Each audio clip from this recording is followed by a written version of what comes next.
welcome to the B2B Growth Blueprint Podcast, where we talk with entrepreneurs, founders, and leaders at B2B services, tech, and SaaS companies to learn the systems and processes they've used to create success for their business. We'll also learn from marketing and sales experts to provide insights to help you grow your business. I'm your host, Mark Osborne, and the podcast is brought to you by Modern Revenue Strategies and their 10x ROI B2B Growth Guarantee. Schedule a free diagnostic call to learn the fastest path to double your B2B revenues in just 90 days.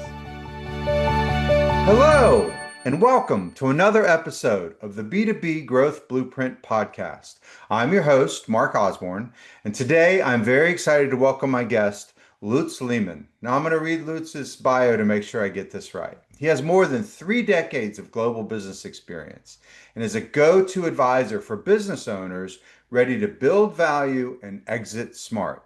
Since 2016, he has dedicated himself exclusively to mergers and acquisitions, exit planning, and business valuations, helping entrepreneurs strengthen their companies and unlock their full potential. Before founding his current company, Magnus Business Group, Lutz held CEO and COO roles in the electronics, telecom, and automotive sectors, leading with precision, purpose, and innovation. Armed with a master's in electrical engineering from a top German university, he brings both analytical rigor and real-world insight to every engagement. Lutz is a certified exit planning advisor, a merger and acquisitions master intermediary, and a certified M&A professional, and is licensed in California. He has guided countless business owners in service, manufacturing, tech, and the medical industries to scale with precision, increase enterprise value, and build resilient operations that perform, regardless of market conditions. His strategies have led to stronger margins, smoother exits, and accelerated growth.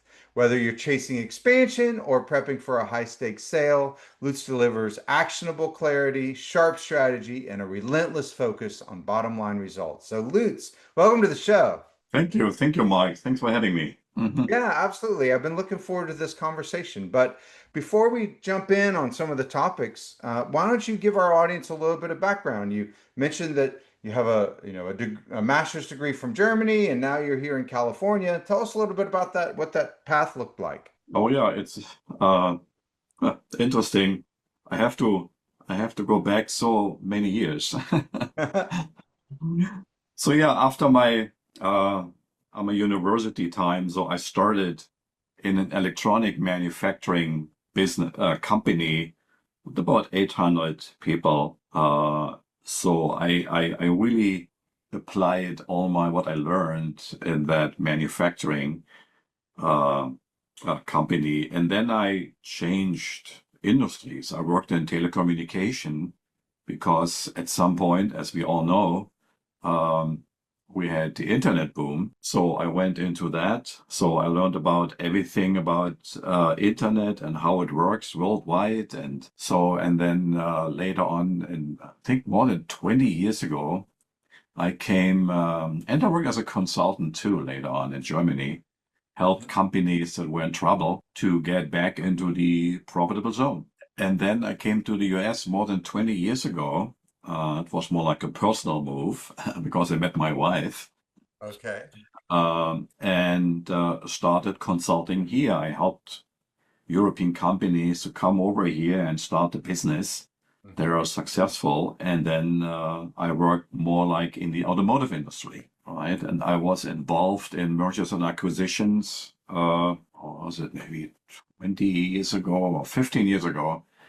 The first time, and then 10 years ago, I decided to go and work with medium-sized, smaller companies, helping them to transfer their businesses and, of course, wealth and assets to someone else. Because I'm an entrepreneur too. I had businesses in the past and sold them. I know how hard it is to start a business from scratch, run it with all the up and downs, and have sleepless nights. So, and I want to make sure that the business owner who has their business for so many years and went through all that experience to get the most out of it. So that's my goal, and that's my motivation, because I know what it means to run a business. Well, and there's a lot of sort of unforeseen things that happen. And I know you and I have talked about this before, that a lot of business owners, they're looking at a really, long horizon of, I'm planning to run this business for a long time. I don't need to be thinking about exiting or succession planning or any of that. Like this is what I do and what I'm gonna do. But then they find themselves surprised, and you've referenced like the burnout factor, and that a lot of folks that come to you, although they had planned on being there a long time, now they're in a space where they're like, I need to sell it yesterday. So tell us a little bit about what happens, and some of those things that people might not be thinking about. Yeah, that's a good question. I come across a lot when talking to business owners, because a business exit is not on their agenda at all, because they're involved in the day-to-day business operation. They have issues, they have to solve it, they have to jump in. Sometimes it is very busy, sometimes it's not so busy, but anyway, it's more like it's not on their agenda. And all of a Yeah. sudden, you have a life event, like what you mentioned, burnout. We talked about that.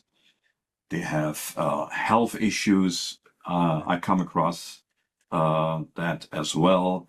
The business owner tells me, oh, I'm 60 or 65, sometimes 70. Sometimes I talk to business owners, they're in their 80s.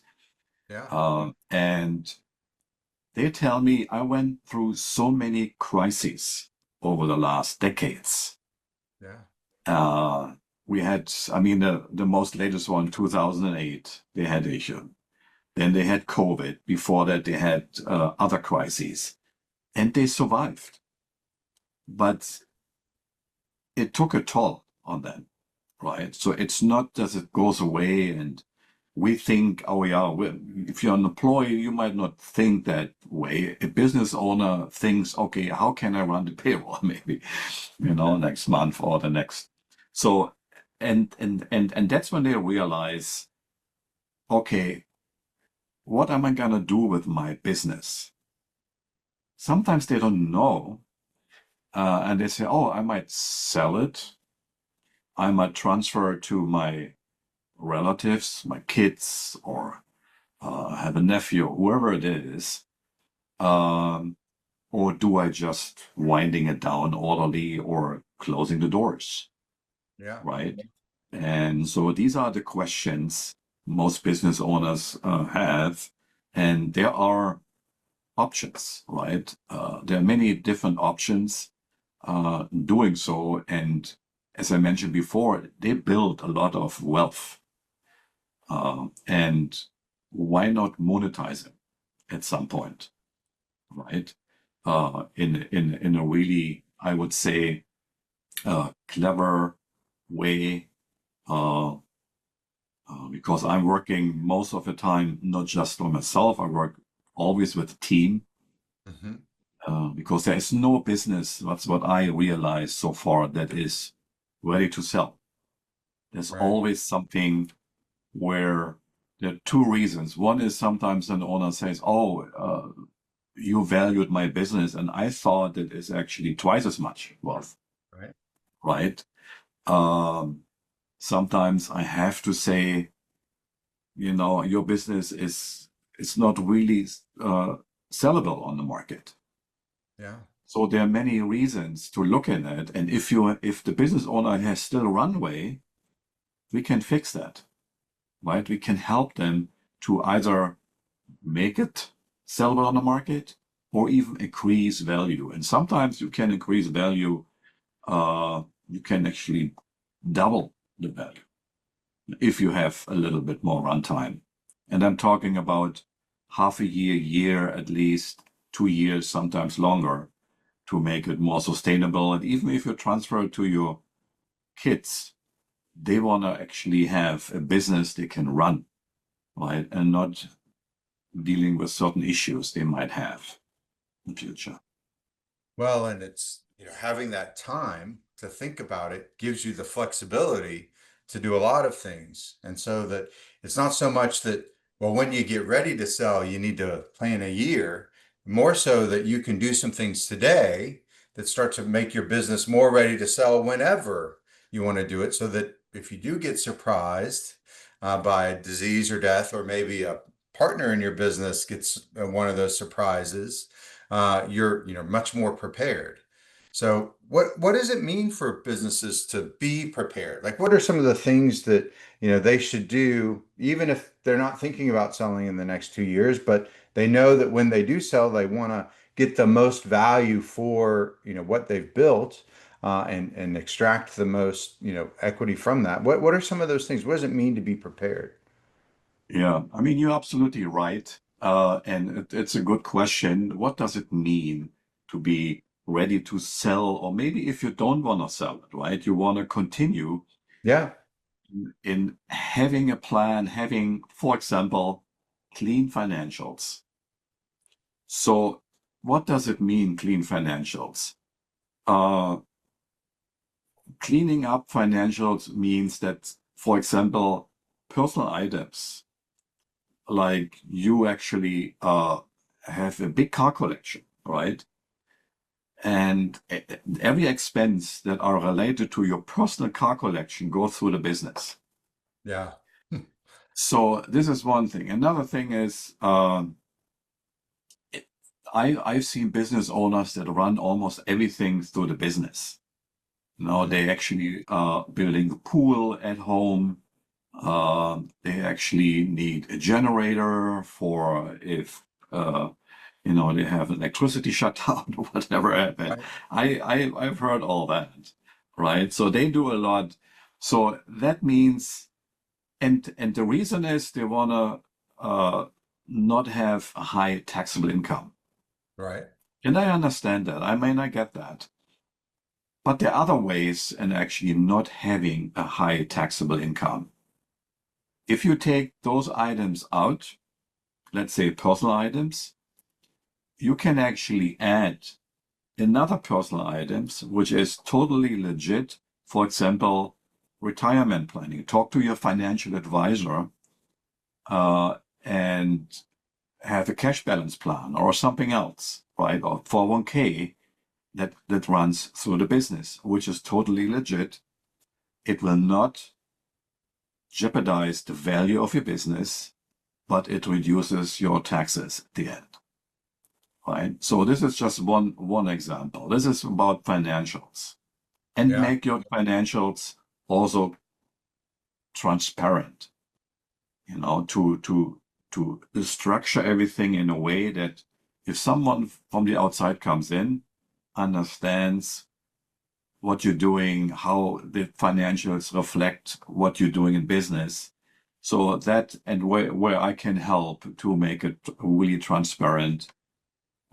So another two major items that I always see is, for example, customer concentration. That's how we call it.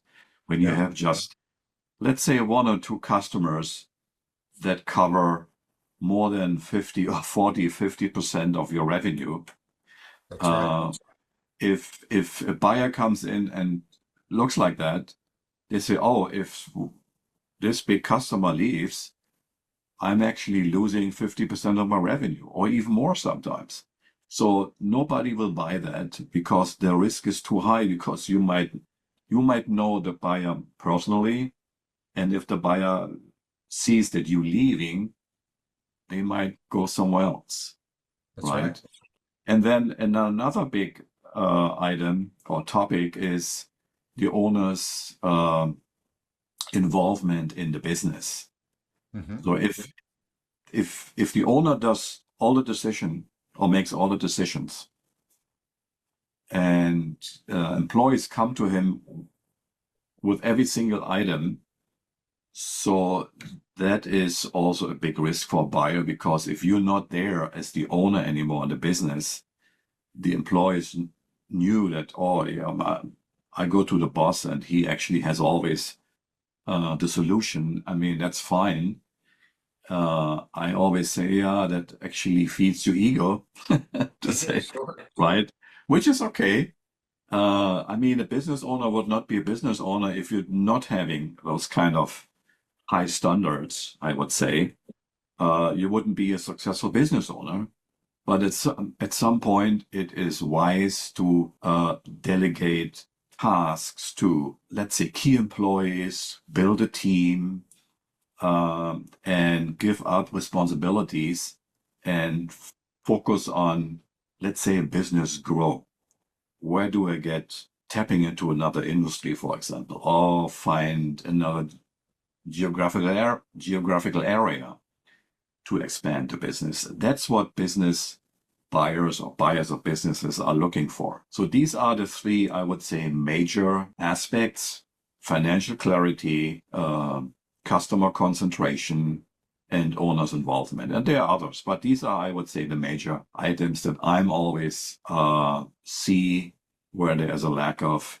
And then one other item is that's always a funny item.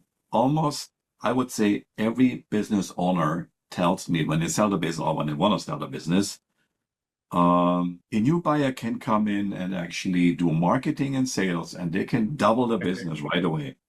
Right. Everyone tells me that. I say, okay, why haven't you done that yet? You know? Right. And I get that.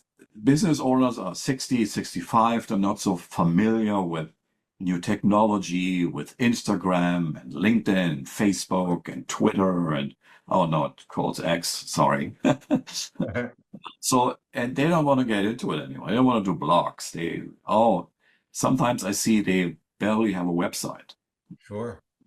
So, and that needs to be looked at. And if you have an advisor who can actually really get into that marketing piece and at least showing them to get started on that topic, that'll also help a lot. That's right.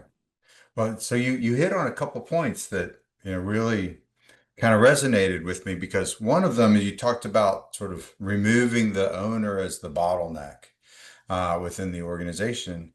And if you think about it, like so many business owners talk about, oh, the stress of, having to make all these decisions, and, oh, I can't be away from my business because I have to make all of these decisions. But, even, you know, folks that focus on just operations in a regular running business will say, building out the processes that can then run on their own, that you can remove yourself from that, building out a leadership team that you can trust, that can make decisions so that you can actually take a vacation and enjoy the fruits of your labor.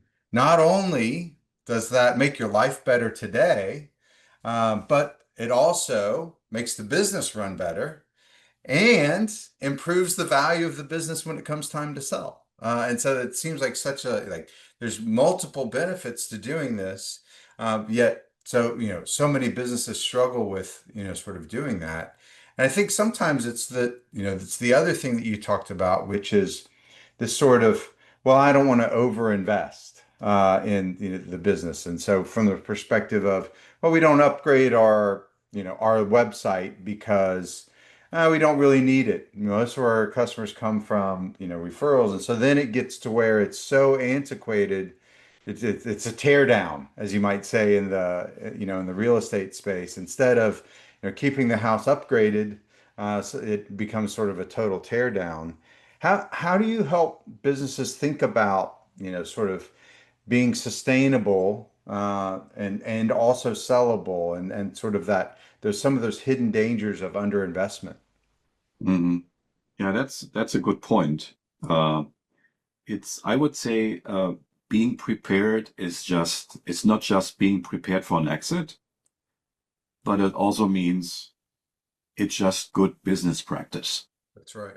right? To continue your business in a way that you're not exhausted every day, as you mentioned, to implement processes, Yeah. uh, to build a team. And I have seen that there are not many, because I'm working with many manufacturing businesses, right? Mhm. So, and they're related to construction, to machine shops and those kind of businesses. And what I've seen, um, some business owners, they really build a team. They don't know everything. They come with uh, the message. I'm not the smartest guy in the room. I have my CFO. I have my chief operating officer who runs the day-to-day work. I have my purchasing managers. I have my sales manager. I have my program manager, all my project managers in place. This is a team, and he's still busy. So Right. he nurtures clients, bigger clients, and make sure that he gets the latest technology that he can use. He works constantly on processes to. It's not just having the process here in your head, just writing it down and communicate it in a way that everybody understands the process, and then work on that. Make it That's right. more make it more visible so that everybody can relate to it and they can live it in the company. And this is just a precursor for a business owner, not only to sell the business at a certain time, it also gives them the freedom to have vacation, go to Hawaii for not just 3 days, but for 4 weeks, Yeah. lay on a boat in the ocean and enjoy the sun, right? And coming back, and the business is still fine. So and this is, as I mentioned, this is just good business practice. And I help business owners to, let's say, they call it job costing, right? Okay, you have an estimate. You say, okay, and you give a price, you have a bidding, and then you get the project awarded, and then you work on it.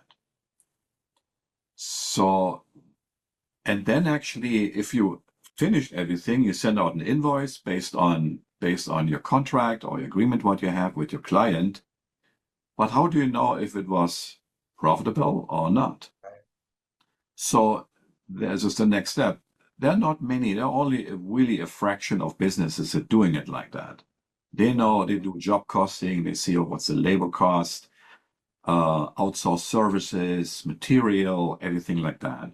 So and those businesses, it's not only that they're sellable for a good price, they're also, for buyers, they're looking for those businesses because they look through, I don't know, 300, 400 businesses every year, Yeah.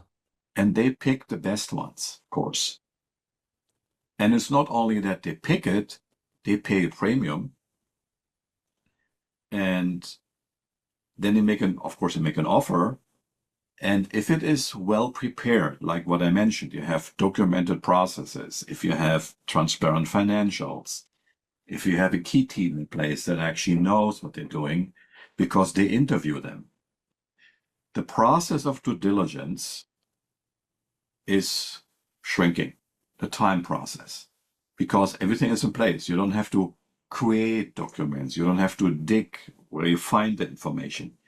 Because when I go in to market with the company, I put together a data room, and I know what the buyer is looking for, and I already prepare data rooms. So when they come up and start due diligence, everything is there. Of Right. course, there are some few items that needs to be done, but the majority is there. So that means the whole process that is daunting. It's not easy to go through if you have never done it. It's not, if you can shorten the time, uh, your stress level is actually much lower than if you're dragging it on and on and on and you don't know what happened. That's right. Right. Well, and if a buyer is evaluating a few different businesses and business A, every question they have, well, the answer is either already there in the information, they just get pointed to it, or they can shortly, produce it versus business B where, well, why do you need that? Well, it might take us a couple weeks to get that together. It makes it really easy to see the difference between what's a well-run business that would be easy to invest in versus a business that has a lot of risk. And Mhm. so obviously you pay a lot less for this business with a lot more risk than the one that seems a lot better run. You also hit on something a second ago that I think is worth calling out, which is, a lot of business owners think, well, I really can't afford the overhead of hiring a full-time CFO and of hiring a full-time, marketing or, sales leader, or, hiring this, operations person that's going to go through each of my jobs and, do this financial analysis for me. But I see today that there's so many fractional leaders within, lots of different places of expertise that, many business owners are taking advantage of that as a way of saying, well, I don't need to hire a full-time, always on person that may or may not, be utilized the full time, but I can get a lot of these benefits by working with some of these experts that are out there. Have you seen that trend impacting the businesses that you work with?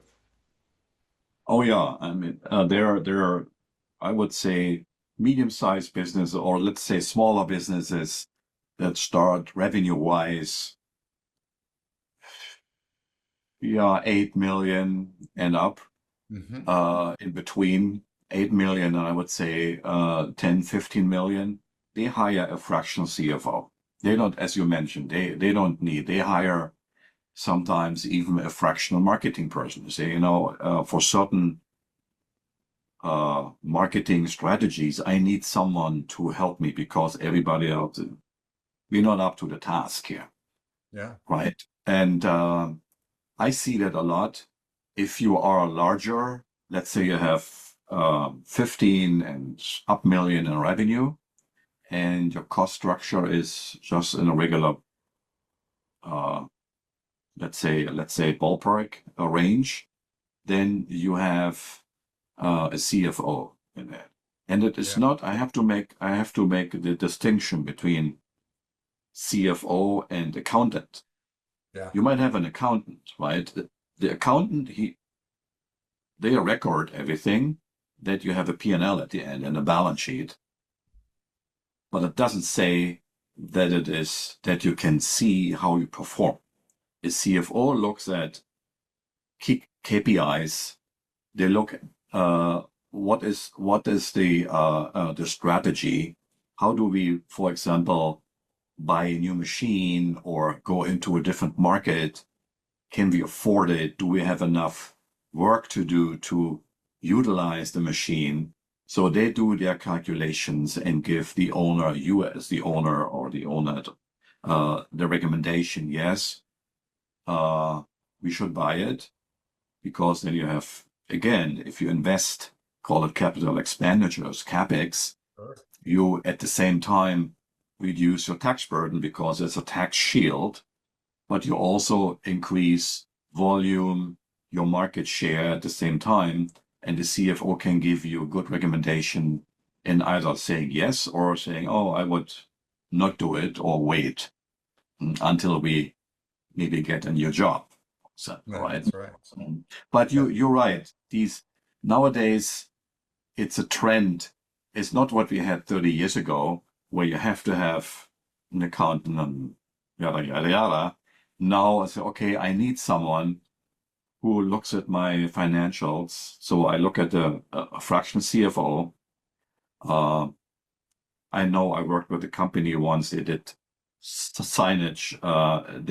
They had hired a marketing person Hmm. to actually come up with all the promotional videos. They look at the content, what they can put on the website. They look at SEO. They have some other messages that they want to actually spread to the world. And then not only the spreading it, but also uh, monitor where where is the where are the most responses are coming from. What is the Yeah. best way to marketing? So that's because we all know we don't. I mean, that was a saying many, many years ago. We don't know what half of my marketing budget Right. was successful or what not. Nowadays, with technology, you can see that you can really narrow it down much better than it was. So that's the old thinking to should supposed to be replaced with the new thinking, right? Yeah. Yeah, that's right. Well, and that it's that interesting sort of the inflection point that we're at where the speed of innovation is just changing so rapidly that even things that were cutting edge, 2 years ago, Yeah, are now starting to be sort of passé and tapped out. And so it's very hard to keep pace with that. And what we see yeah, is that it's having those kind of really strategic thinkers and thought leaders, that CFO versus the accountant. The accountant is sort of backwards looking and can keep track of everything, but it's the CFO that can help you see around the corner. And it's yeah, worth that investment in that sort of strategic leader, um, at least, on some periodic basis to keep you moving in the right direction and focused on the things that matter. yeah, yeah. Yeah. So you're obviously an expert in a lot of super interesting things, and we could talk all day, but I got to be mindful of your time. But as we've been talking, and I'm sure our audience has been hearing some of the insights you've been sharing. Tell us, a little bit more specifically about the work you do at Magnus, sort of who you work with, and the results that they get from working with you. Oh, yeah. Yeah, as I mentioned before, a little bit. I'm in, and Mark, as you mentioned, in my in the introduction, I'm an engineer by trade, so I'm focusing on everything what is technical, which Mhm. means I work with business owners that are in the manufacturing sector because I know what the design review is and how it looks like and how business supposed to be structured. I work with companies that are in the service industry, which means it comes all close to making things, for example, steel fabrication, construction, HVAC, electrical, plumbing, roofing, landscaping, those kind of service companies. And I also work with companies that are in the warehouse distribution area where you have a lot of inventory that comes in and goes out. You need really fast processes and how payments are structured, everything like that. And then on top of it, I work with companies that are in the health care business. I have done many businesses in that area, and there here and there some others. If there is a business that I'm not familiar with, I refer to someone else. No. That's what we say. Okay, I actually want to make sure that a business owner who wants to transfer the business to someone else uh, uh, gets into the best hands, so that because I don't know so much about biotechnology, for example. Sure. So these are the companies I'm working with. I cover.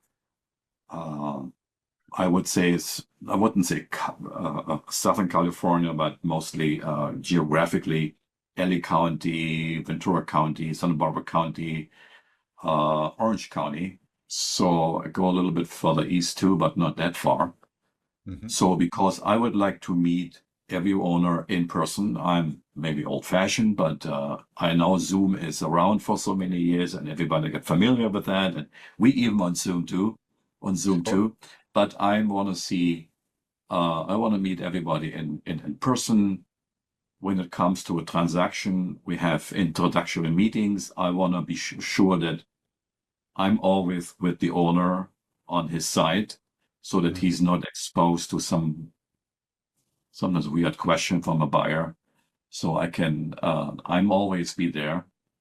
Uh, and that's why I also add value, right? And my process is I start always with evaluation, Yeah. and it is good to know your value, what company is worth, even if you don't want to sell it at all, That's right? right. It's always good to know, let's say it's 1 million, 2 million, 10 million, or 30 million worth, or even more.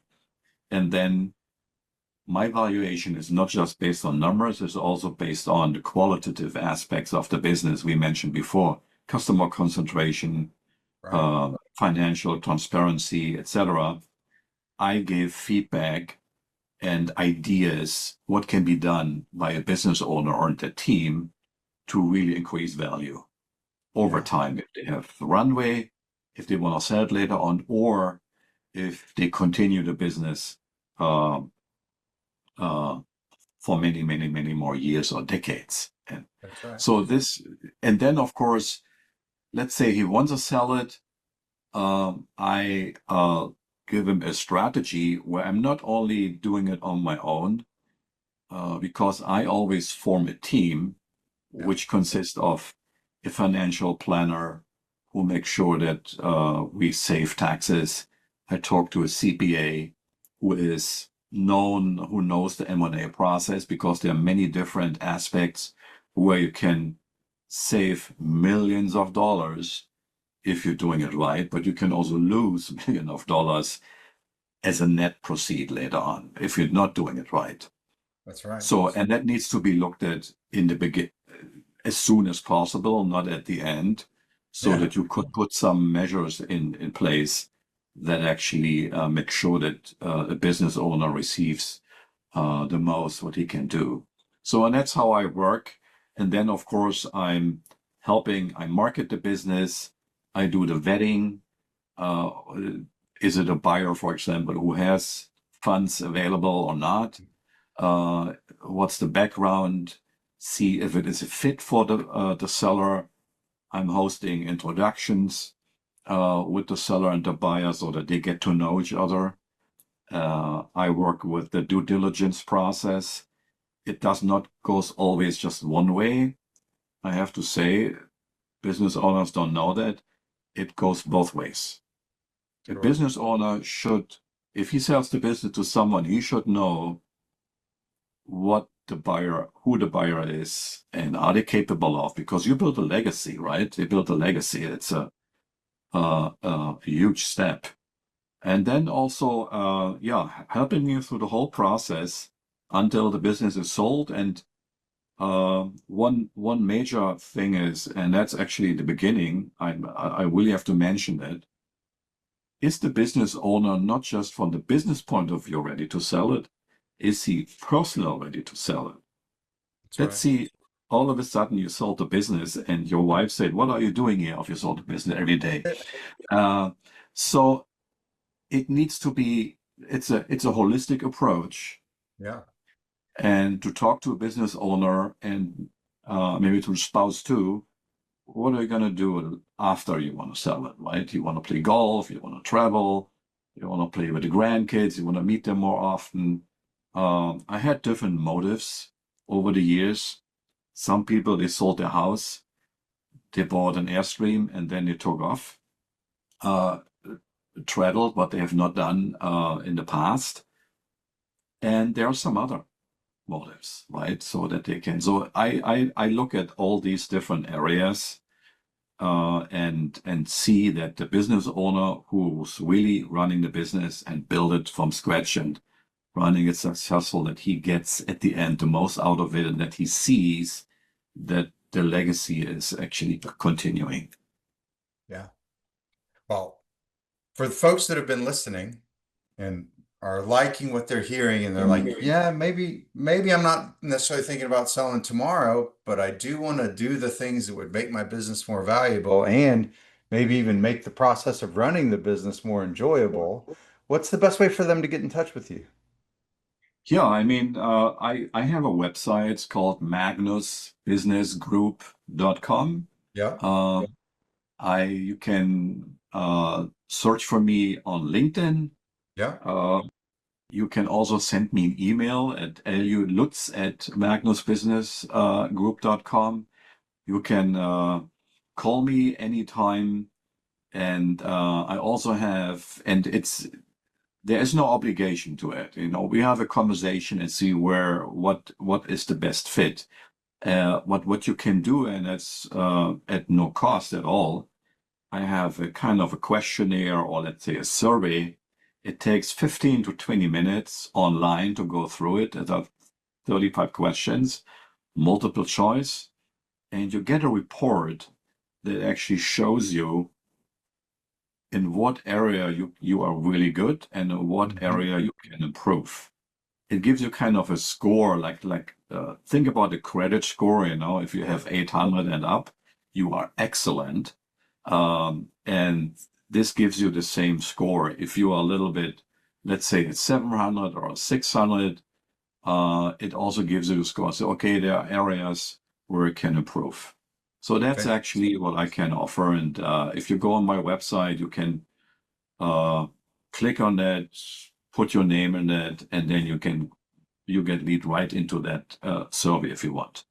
Fantastic. What a great resource. Well, Lutz, thank you so much for taking the time to join us today. I know I've learned a lot. I'm sure our audience has as well. Yeah, thank you for having me, Mark. And yeah, I appreciate it. It was a very, very nice talking to you, and looking forward to the next one. All right. Talk to you soon. Talk to you soon. Bye-bye. Thank you for joining this episode of the B2B Growth Blueprint Podcast. We hope you've gained insights to grow your business. If you enjoyed this discussion, please rate, comment, like on your favorite platform, and share to others who will find it useful. Do you know a CEO, founder, or leader at an early stage B2B services, tech, or SaaS company who would like to be a guest and share their story? Send us a note. Let's schedule a conversation.